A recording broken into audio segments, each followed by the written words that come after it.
Bueno, hoy en día, y sobre todo este año creo que ha sido determinante también cómo se ha ido llevando adelante las distintas políticas, no solamente política económica, sino también con una acusación, esa sería la palabra, acusación muy fuerte, y en muchos casos hasta el desprestigio de aquellos que han estado representando a los trabajadores. Son nuevos tiempos también. No podemos decir que el gremialismo de los años 40, 50, es el mismo gremialismo que se tiene que desarrollar por estos días, adaptándonos, ¿no?, a lo que significa los cambios, la globalización. Las personas que representan a los trabajadores también hoy en día tienen una preparación o deben tener una preparación diferente, pero además con mayor razón cuando vos estás hablando del trabajo entre privados.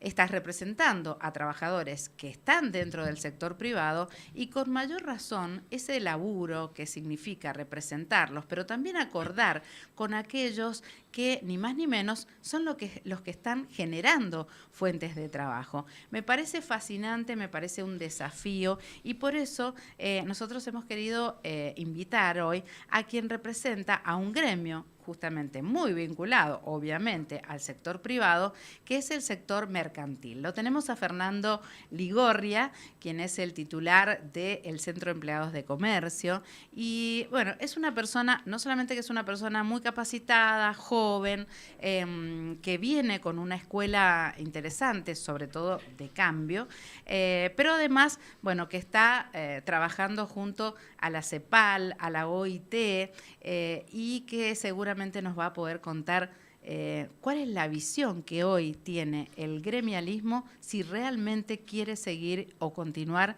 en la representación de los trabajadores. Fernando, bienvenido, buen sábado, gracias por estar con nosotros. Bueno, buenos días, gracias Victoria por la invitación, buen día Agustina también. Bueno, ¿de qué se trata hoy? Bueno, tiempos de cambio, ¿no? Nosotros empezamos a visualizar hace un tiempo atrás cómo venía la globalización en los cambios, sobre todo en el sector de comercio, lo que había que ir avisorando con respecto a las nuevas modalidades de trabajo, porque la tecnología que trajo esta globalización, es decir, el acceso a un trabajo diferente, ¿sí? Tenía que de alguna manera, o tiene que de alguna manera tener su evolución también en cómo representar a eso, ¿no? En las formas nuevas del mundo del trabajo. Y bueno, con el tiempo fuimos un poco interviniendo en esto, ¿sí? Buscando la participación para abrir caminos sobre las nuevas fuentes de trabajo, para tratar de regularlas. Nuestro objetivo siempre es el de la representación, pero también el de la regulación de estas formas nuevas de trabajo que, como toda novedad o como todo cambio, siempre genera un boom, una explosión, de la cual hay que buscar el equilibrio, ¿no? Yo decía, bueno, cambió hoy en día y hay mucho desprestigio hacia el sector gremial, pero también hay un sector gremial que se ha ganado ese desprestigio. Sí, por supuesto. En esto tenemos que hacer la mea culpa de quienes a lo mejor no supieron transitar este camino del gremialismo. Este desprestigio que hoy sufrimos también es parte, como lo sufre la política general, ¿no? No solamente la política gremial, El sino también, periodismo, por supuesto, sí, todos los órganos de poder. Sí, sí, sí, sí. todos los órganos de poder tenemos que un poco reformar esta situación y cambiar ese karma con el que venimos arrastrando. El trabajo del sindicalismo hoy tiene que ser visto de otra manera. Quizás en su momento y en la época, la forma de hacer la práctica de representación y utilizar muchísimo más las herramientas constitucionales, ¿sí? Cuando hablamos del derecho a huelga, cuando hablamos del derecho a manifestarnos, cuando no tenemos una solución o cuando se gravita por un problema muy específico, hoy cambia, porque también cambia la sociedad y cambia la visión que tiene la sociedad sobre esta representación, ¿no? Entonces tenemos que buscar las formas de que hoy sea prioritario el diálogo ante la herramienta constitucional que tenemos o el derecho a huelga o a manifestarnos, que no quiere decir que no lo tengamos que ejercer, sino que tenemos que agotar primero otros caminos, ¿no? Esa forma que quizás va evolucionando porque, como decía recién, la sociedad también va evolucionando. Y si bien nosotros cuando utilizamos esa herramienta tenemos que ser muy respetuosos del derecho de las otras personas o del otro miembro de la sociedad que no está justamente en este reclamo o en alguna situación puntual de lo que nosotros estamos solicitando, ¿sí? Entonces es ahí donde empiezan los choques de pensamiento, porque también en en la diversificación de lo que está pasando, la sociedad ha tenido ese cambio que hoy lo vemos con una sociedad más individualista, con una sociedad mucho más de lo inmediato, que bueno, crea obviamente necesidades, pero también crea pensamientos, ¿no? Y hoy es mi derecho y el del otro no. Entonces hay que ser respetuoso de eso y tratar de que cuando uno hace algún reclamo, tratar de agotar las vías del diálogo para poder ejercer o llegar a una coincidencia y conciliar un poco lo que se está reclamando. Porque además la fuente de trabajo es fundamental cuidarla, ¿no? Sí, por supuesto. Y en el caso justamente de ustedes, cuando estamos hablando de actividades que están totalmente vinculadas a lo que es el trabajo privado, con mayor razón. ¿Cuál es la visión que tienen, por ejemplo, en el Consejo Económico para América Latina, en la CEPAL, que bueno, sabemos que usted estuvo participando de encuentros en los últimos días? Sí, estuvimos visitando a la Comisión Económica para América Latina, que es un organismo que funciona dentro de la ONU, del Organismo de Naciones Unidas, donde lamentablemente nos dieron un análisis y un panorama que no es el mejor hoy para América Latina, ¿no? Una economía que viene muy trillada, una economía que viene en retroceso en general, ¿no? Y esto hablaban de que lamentablemente en el mundo del trabajo hoy las actividades que hay son de empleo no productivo, es decir, aquel que no vincula un empleo que genera otros empleos, como por ejemplo la construcción, que la construcción sabemos perfectamente que cuando vemos el movimiento de construcción refleja en un montón de otras actividades, ¿sí? Para mover una economía regional vinculada con eso. Hoy estamos entre el trabajo no productivo, la informalidad que es un agravamiento que se ha hecho muy intenso en los últimos años. Pero esto es un fenómeno de América Latina, porque si vos te vas a trabajar a países europeos, bueno, en mismo Estados Unidos, vos tenés que trabajar en blanco, ya sea que te gestiones o si sos empleado de una firma, pero el trabajo es en blanco. Sí, por supuesto, pero la informalidad no solamente es aquel que está en relación de dependencia, ¿eh? Bien. Hay informalidad en todo sentido, porque hoy tenemos trabajo profesional que prefiere trabajar desde su casa y está trabajando, el ejemplo de un arquitecto, por ejemplo, o un diseñador, y está trabajando para cualquier otro país o para cualquier otro privado que está fuera del país, y eso no está registrado. No, de ninguna manera. Entonces, hay una fomentación del trabajo informal que no es solamente aquel que está en relación de dependencia. El que está en relación de dependencia termina siendo vinculado porque obviamente en el reflejo de todo esto, y por eso hablábamos del trabajo no productivo, termina siendo lo más cómodo. O sea, una cosa es el trabajo informal por necesidad y otro es el trabajo informal porque las condiciones de la informalidad le dan mucho más rentabilidad que la de la formalidad. Entonces hay una mezcla de estas situaciones, por eso América Latina es justamente el sector que mayor informalidad tiene. Y es una problemática importante, ¿no?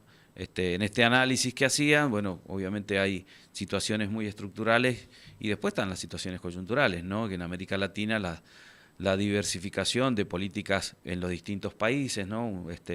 Gobiernos que hoy son de ultraderecha, con gobiernos que son de izquierda, hay el populismo, entonces hay una mezcla. Cuando en Brasil estaba Bolsonaro, nosotros teníamos a la política de Néstor o de Cristina, cuando ahora nosotros tenemos un presidente como Milei en Brasil, que son los países más vinculantes, ¿no? En Sí, Brasil, sí, con los en que Brasil tenemos más relación, además. en Brasil tenemos a Lula, entonces, bueno... En Chile va Boric, en por Chile ejemplo. exactamente. Entonces, bueno, ahora el Frente Amplio en Uruguay, Sí.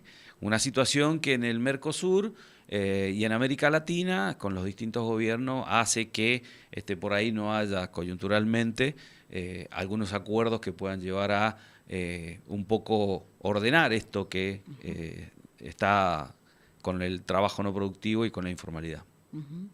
¿Qué tiene que cambiar desde el gremialismo, desde la representación de los trabajadores para que efectivamente sean creíbles, a veces las bravuconadas que a veces escuchamos, ¿no? Y además a veces también esta condición, a veces no siempre, ¿no? Lo que tiene que ver con el decir y el hacer, la coherencia dentro de aquel que representa a un trabajador, pero que a su vez vive como un millonario. Bueno, hay una situación muy puntual en esto.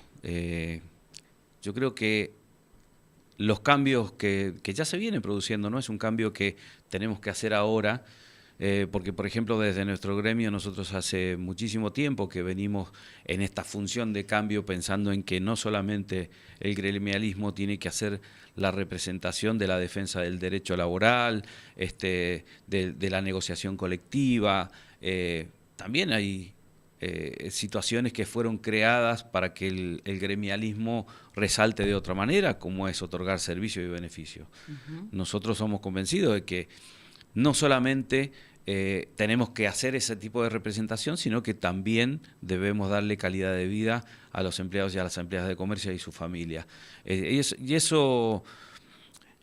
Esa calidad de vida o ese valor agregado que nosotros llamamos al salario, ¿sí? Pasa por darle formación, por darle capacitación, porque tengan a mano recreación, turismo, la salud, que la salud hoy está, bueno, hoy no, hace 20 años que venimos con la salud bastante golpeada. Totalmente, sí, bastante golpeada y bueno, tener el acompañamiento de una salud solidaria como la que tiene el empleado o la empleada de comercio es muy importante. Esos son los tipos de cambios que nosotros tenemos que mostrar para poder ser creíble en toda situación. La situación de la negociación colectiva y de la representación del derecho laboral hay que entenderla como que siempre es una lucha, como la palabra lo dice, una negociación entre dos partes que terminan vinculando al que realmente es el protagonista de toda esta situación, que es el trabajador. Pero a veces en esas representaciones no hay coincidencias, y cuando no hay coincidencias, ¿sí? Lamentablemente, donde recae todo en que la representación, es decir, el gremio que está a cargo de esa negociación es el fracasado, es el que no hace las cosas bien, es el que negoció a la baja, pero nadie evalúa el contexto, ¿sí? Hoy vivimos en una sociedad tan individualista y tan del momento que lo que se evalúa es lo que necesito ya, lo inmediato. Es decir, pero es que sin el diálogo, ¿qué haces?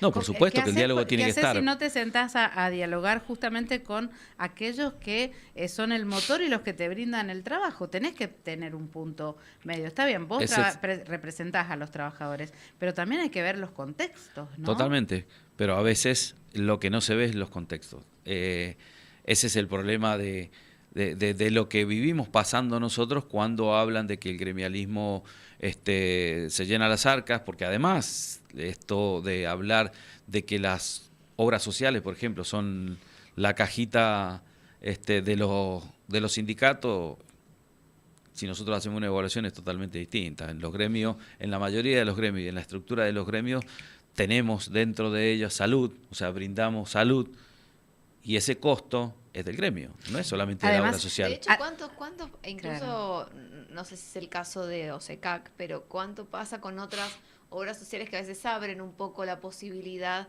a que ingresen personas que por ahí no pertenecen al gremio específicamente, ¿no? Y hay mucha gente que pasó dice, con el ingreso de los monotributistas. Claro, ¿cuántos monotributistas ingresaron? No sé qué. Me gustaría conseguir esta obra social porque uno sabe que funcionan, uno sabe que dan respuesta. Y están dando respuesta, ¿no? Y esto lo aclaro, ¿no? Pero es la realidad, una respuesta que el Estado no dio en su momento. Es decir, por supuesto. Si decimos, bueno, lo hicieron lo hace el Estado, pero resulta que vos retirás del mercado estas obras sociales que son sindicalizadas, que tienen, bueno, toda una estructura en la cual, bueno, hay un sistema solidario, etcétera, ¿qué queda? No sé, termina todo reventando en el hospital público. Por eso hablamos de que hace 20 años que la salud no está en las condiciones, ¿no? Y hablamos de estructuras, los hospitales responden, y sobre todo el hospital público responde, pero responde hasta donde puede.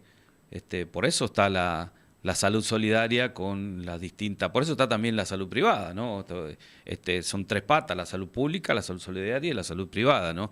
Las obras sociales que no son sindicales, las prepagas, también tienen su estructura de salud. ¿Funcionan o no funcionan? Cada cual tiene que hacer su análisis de quién funciona y quién no funciona, ¿no? Pero en el país, si no hay salud solidaria, no hay respuesta para los trabajadores. Esa es la gran realidad, ¿no? Y después, bueno, obviamente la excelencia del beneficio, del servicio.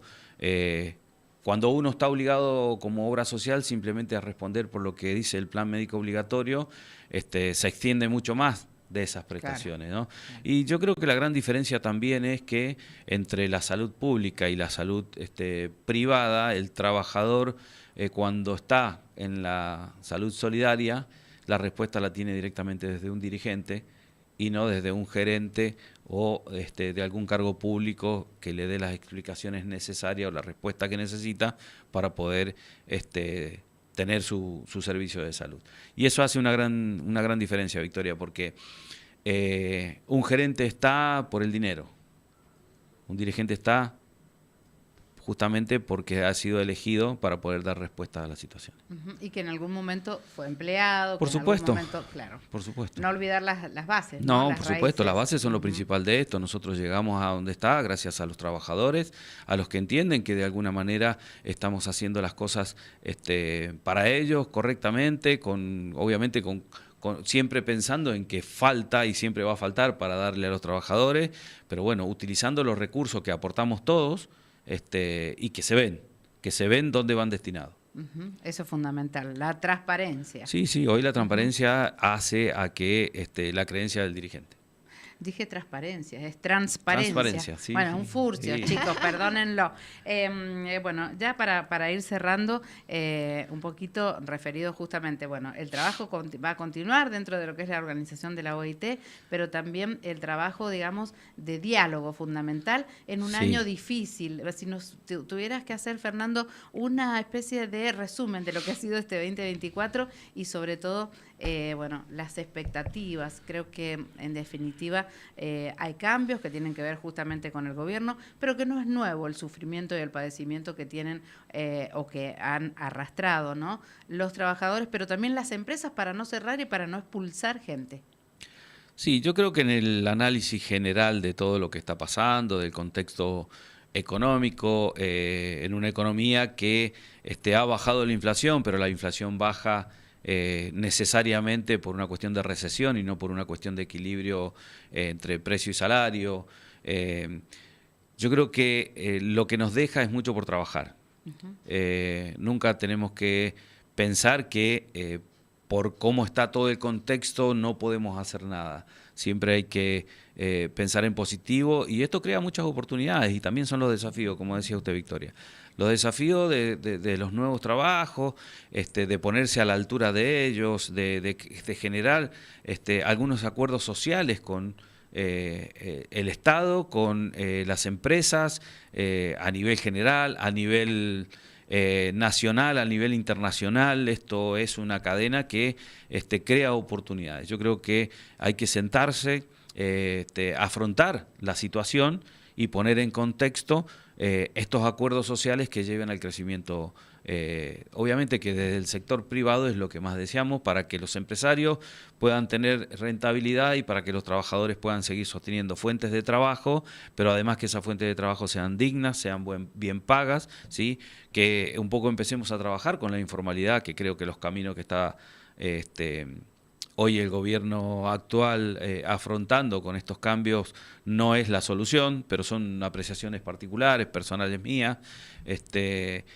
Yo creo que el camino de bajar la informalidad que hay es justamente dar las oportunidades para que no solo los trabajadores estén formalmente, sino que también la economía que tienen que ejercer tanto las pymes como los privados de mayor espalda, también tiene que ser formal. Y muchas veces pasa por esa informalidad que hay detrás cuando no tienen posibilidad de que una empresa pueda sostener la fuente de trabajo porque tiene que afrontar tarifas de servicio, tarifas de servicios altas, alquileres altos. Claro. Nosotros vimos todos los contextos.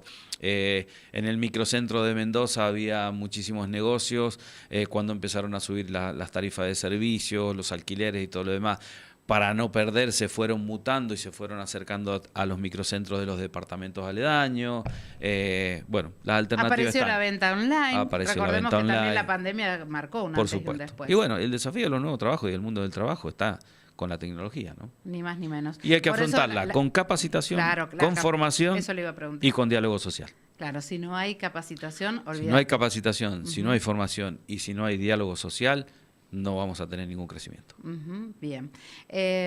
Bueno, y muy chiquitito, ¿cómo está el tema de ventas? ¿Qué ven ustedes para ahora, para diciembre? Bueno, la venta ha caído, viene con una caída pronunciada hace mucho tiempo. Tuvo su caída más pronunciada en los primeros meses de este año, ¿no? La reactivación es muy leve, no alcanza ni siquiera a veces en actividades un dígito de porcentaje. La gente hoy divide su consumo porque aquel que tiene no modificó su consumo, el que está en una sociedad media cambió la forma de consumir, ya no consumo productos de primeras marcas, ya va a la segunda marca, claro. Y obviamente aquellos que no tienen y que no pueden eligen lo básico, y de lo básico obviamente achican la cantidad para poder subsistir. Lo que creo que viene en diciembre es quizás un poquito de movimiento, que si hay un flujo de dinero, que esto también depende de las acciones y del diálogo que tenga que tener el privado con los empresarios privados también, donde quizás esta forma de los bonos de fin de año, claro, que se han venido dando en el último tiempo, inyecte un poco de dinero para que la gente pueda consumir y reactive un poco la situación. Gracias por estar con nosotros. No, gracias por la invitación, la verdad que es un placer estar acá. Bueno, muchas gracias y bueno. Y hoy de día, no de noche. Y de día. Y muy bueno un nuevo gremialismo. Por eso. Sí, hay que actualizar todo, ¿sí? Sí, quiero agregarle solamente una cosa. Nosotros estuvimos también con Fabio Bertranú, que es el representante de la OIT para América Latina, que tiene sede en Chile. Y bueno, la conclusión que sacamos de eso es simplemente que vamos a reunirnos, ¿sí? A través de la OIT va a ser reuniones con las diferentes cámaras de comercio, sobre todo de los países que tenemos vinculados limítrofes, para poder crear este diálogo social y ver si tenemos algunos acuerdos. Bien, un mensaje, quiero saludar al señor Fernando Ligorria y agradecer por todos los servicios que nos brinda como afiliados, la dedicación para cada empleado de comercio. Lamentablemente mi hija trabaja en otro rubro y no tiene el respaldo de su sindicato. Muchas gracias, Fernando. No, gracias a ustedes. Que esté muy bien. Fernando Ligorria, titular del Centro de Empleados de Comercio, con nosotros aquí compartiendo la mañana del sábado.